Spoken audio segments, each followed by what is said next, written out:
Hello everyone, right, quick garden tour video. Saturday the 19th of October. Everything's looking really good and it's been a really mild week, although it has been hello Bob. There's Bob.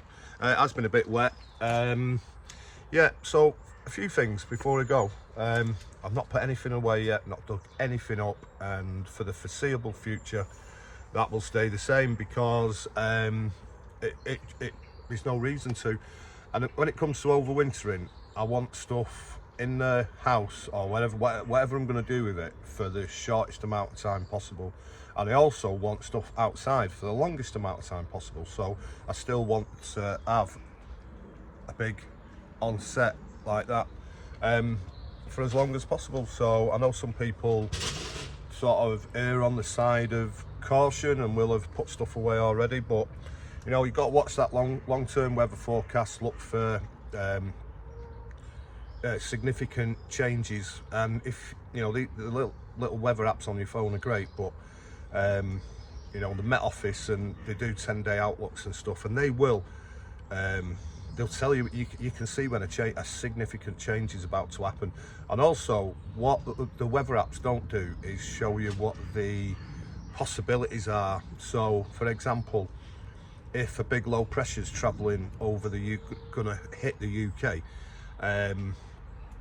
not that that's significant for as gardeners because it's the high pressure when the temperatures are going to drop and we've got clear skies at night. But for example, if a big low pressure is forecast to kind of track over southern England or something like that, they will also talk about the other possibilities. So it might go further north, further south, and all that kind of stuff. That's the information as gardeners that we need. Yeah, so that's about it really, I think. That's all I've got to say about weather. But I've been watching weather for years, not just as a gardener, but as a surfer, kite surfer, windsurfer, blah, blah, blah. All that kind of stuff. Everything's weather dependent. Fishing as well, fishing. And I was on the River Trent last week and it was a bit of a nightmare because it was, all the rain we've had, it was quite flooded. Yeah, so that's it. Let's take a look at the garden. It's quite sunny this morning, on and off. Yeah, like I say, we've not moved anything. There's even stuff in pots. I think these will be going in the greenhouse pretty soon, just to tidy up really. Actually, no, these will go into the conservatory. Stuff like that will be going in the greenhouse. But at the moment, absolutely no reason to move them. Oh, that's blown out with the sun in it. It's that Trian, or some people would call it a miscanthus. Luterio ripianus or something like that. Chickens are having fun this morning, they're all gathered together. We've got a few new ones. Yeah, look at that. I mean, middle October, the cushions aren't out, we're just covered in leaves, but if we got the cushions out today, sat next to that lot.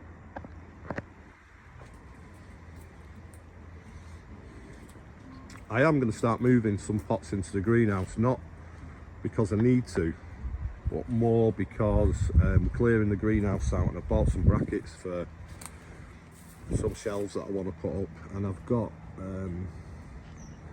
up near the side of the house, and we'll come to it in a bit, I've got some really nice plants that have been growing on for next year, podophyllums and stuff like that. We'll take a look at them in a bit. Yeah, the infamous onset Hiniba is still going well, and I don't know, looking towards the end of the month I can see temperatures dropping, nighttime temperatures dropping pretty low, and I know I've got a week working in Germany, so I need to kind of plan around that, because I either do it before, dig that up before, or if it looks okay I'll leave it till I get back. But the winter of 22-23 I got caught out in early December. Bob, come on! Got caught out early December with the frost. I was working in Poland, and also my daughter got married, so my mind was elsewhere. So yeah, that's looking good. I'm going to stop the video right now until Bob stops barking, and then we'll get back to it. Back to it now. So Bob's been fed, that's what all that racket was.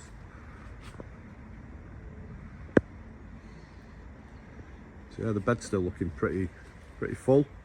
A few things starting to keel over, but there's plenty of time for it to keep going. I kind of ran it. Well, that's fallen over. That'll be Bob, that. Because if the chickens have got something in there, he breaks through here and knocks stuff over. This bamboo's shooting quite late, so this was a division that we did earlier this year. It's KR7615, so it's one of the Z-Ben Sham plants.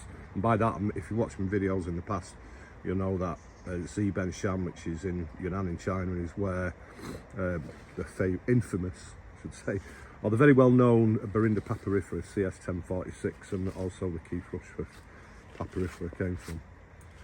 Well, yeah, lots of leaf rubbish.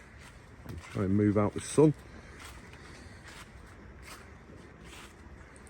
Right, this is a young plant of, I can never say the name of this, Berinda nugent-gensis. Let's read the label. Nugent-gensis. If you know what, you probably know which one I mean anyway. And a very big square coolio there. Lots of tetrapanax, all looking good. I haven't checked for flowering yet on many of these plants, but that one certainly isn't. Schefflera della Valle, Avant, I don't know which one it is. Huge flower spike on that. Some nice brugs knocking around in the garden. Need to do a video featuring Trace about brugs, because she is the brug lady. Wildlife pond. I did a few weeks back, not quite finished yet. I need to get to B&Q and get some wood. Yeah, it's looking pretty good still. Look at that. Schefflera taiwaniana, like a big fountain coming out the top with them fresh green foliage. It's amazing. Absolutely love that plant. A little bit of black on the leaves though from the tree above. She's something we see on all the plants in this area. Let's have a look at this tetrapanax. No, there's no sign of flowering on any of these, but they are putting out the odd little leaf that they do. So soon, Colocasia pink china. And I do need to top the compost up here. But that has done really well. That's Schefflera alpina, small plant I picked up this year. Right, this has got to come out. This, and there's one round there somewhere. I bought Indocalamus tessellatus off Bamboo Kings on eBay, and it's not that, because Indocalamus tessellatus is actually over there, and there's some on the other side. This is a sassa of some description, and I'm taking it out before it goes nuts. So there's quite a few Schefflera alpina in this bed. One there.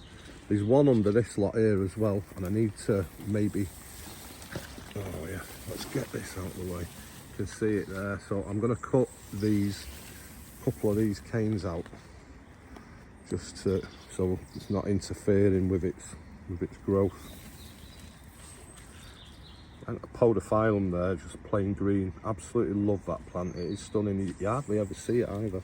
It's quite a tricky one to find. Took me a while. I think that probably came from Rob at Desert to Jungle. Hello, Bob. Yep. Got a few divisions to get off this. I might do that this weekend. Lovely little Berinda here. And I always forget the number. Let me see if I can read it. No. 7346 it might be, something like that. It's one that actually flowered since it got collected.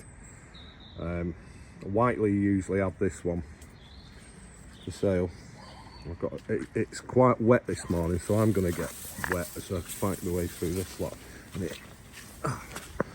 right, what's going on here then? Lots of Ricinus, because we just filled this bed with them, and Manioc Grahami there still outside. I am going to dig that one up. We'll try propagating them in spring when they start off again, following bit of advice from Dave from Sunk Island, who seems to be doing quite well. So there's one of the other plants we will be digging up, Colocasia metallica. Several people have been at my garden recently and they've had Colocasia metallicas gifted to them, because I'm only doing one tray this year. Last year I had loads of them and they were in the bathroom and they were just a bit of a nightmare. It was messy, there was green fly, and I'm only doing one tray this year. Yeah, because taking stuff inside introduces problems. That's why I don't want them in any longer than what they need to be. So that's the Royal Giant. And another plant that I'm going to intervene with is Aurelia elata. I'm going to take some of it out because there is in there somewhere another, you just see these slightly yellow leaves under there, there's another Schefflera alpina, and I want that to be a little bit more visible. Plus Aurelia elata just runs all over the place. Lovely Berinda, this one. This is solidus. Begonia in there, spotty dotted, and that needs to move sometime soon, I guess, which is Brassioopsis bodenarii. Yeah, that's Berinda solidus. That it's either solid or solidus, I can never remember. No, solidus it is, which was named by Mike Bell. Gazebo's got some, been playing around with cheap plastic covers for the sides from Temu, and then we've got to do something to the roof because, as you can see, the floor's wet. Oh, and we bought some second-hand garden furniture, Costco stuff, which is really robust and sort of spins and swivels and spins and tilts backwards and forwards, but we need to make it dry. The gunner is still looking good. I know a lot of people have got the leaves stacked on top of the crown already, but absolutely no intention of doing anything to that at the moment. KR3968 there, Berinda papyrifera, fat shoot coming out, which is going to go straight up the side of the gazebo. Big wall of bamboo behind there. Morellii, Fagesia Morellii, and Fagesia scabrida. A little potted collection, mostly Scheffleras, and there's some Brassioopsis in there. And most of these will start to move up near the house soon. Oh, there's some maniocs in there as well. I think there's 3 manioc grahamii in there as well. So they'll start the trip up near the house very soon. Phyllostaches vivax, Oreocalis spade in there as well. So I've been doing divisions for people.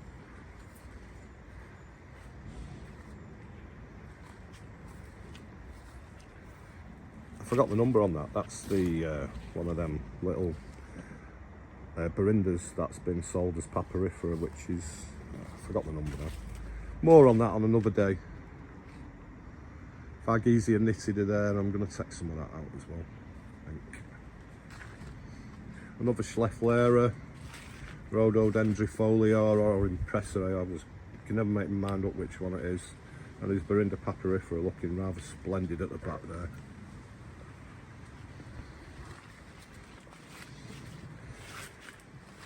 Musabashiu's going to protect these going down the Shane Bilson route with landrains when I managed to pick some up. Oh, I need to move this. This has gone absolutely crazy. I forgot the name of it. Oh, it's full of bugs, which is what we want to see.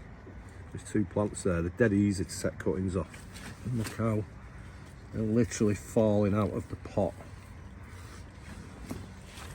Not hardy though, so I don't know what I'm going to do with them. Hey Bob.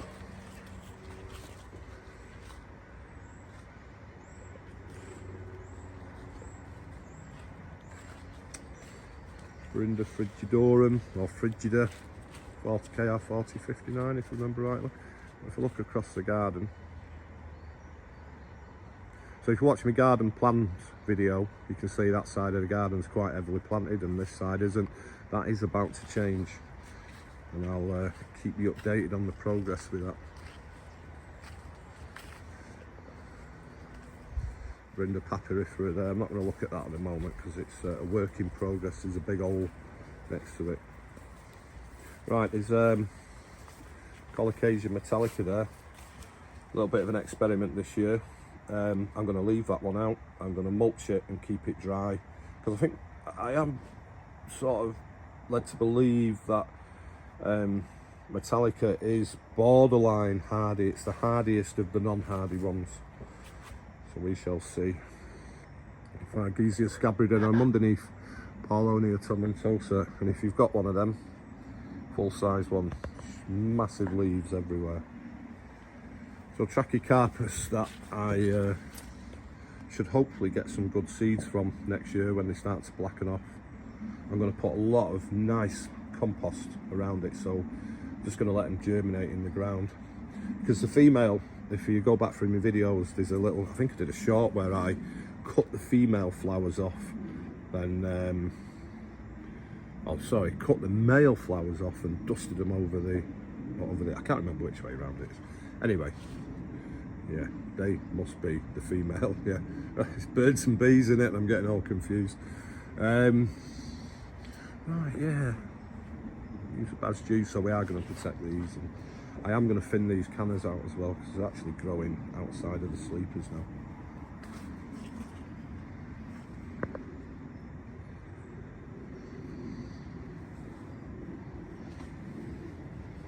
Been doing lots of cuttings of Amicia zygomaris, and I'm going to carry on doing them. Somebody visited the garden last week and they took a few as well. Butea Ereo Spafer there, which is kind of getting on with it now. You know, if we have a mildish winter next year, it should do reasonably well.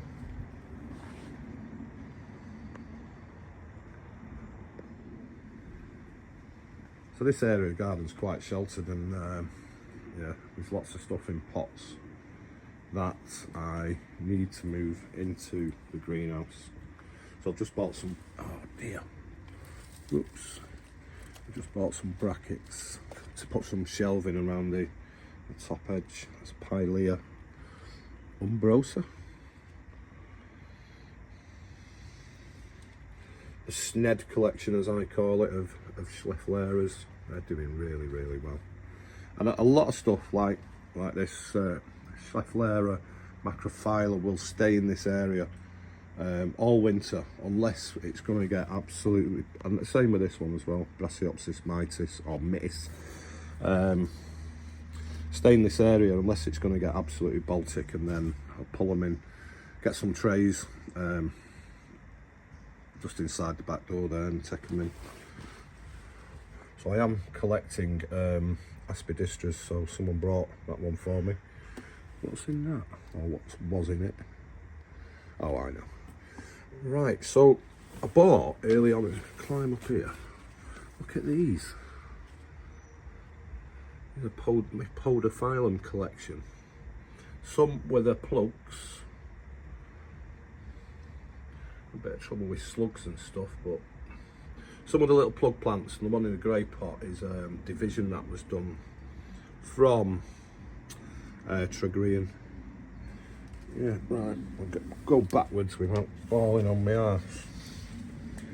So that's it. Butyl on there. So that's where we're at. Jacaranda, that's going to have to come in. And then, oh, and that's going to come in as well. That'll be in the conservatory. Papaya.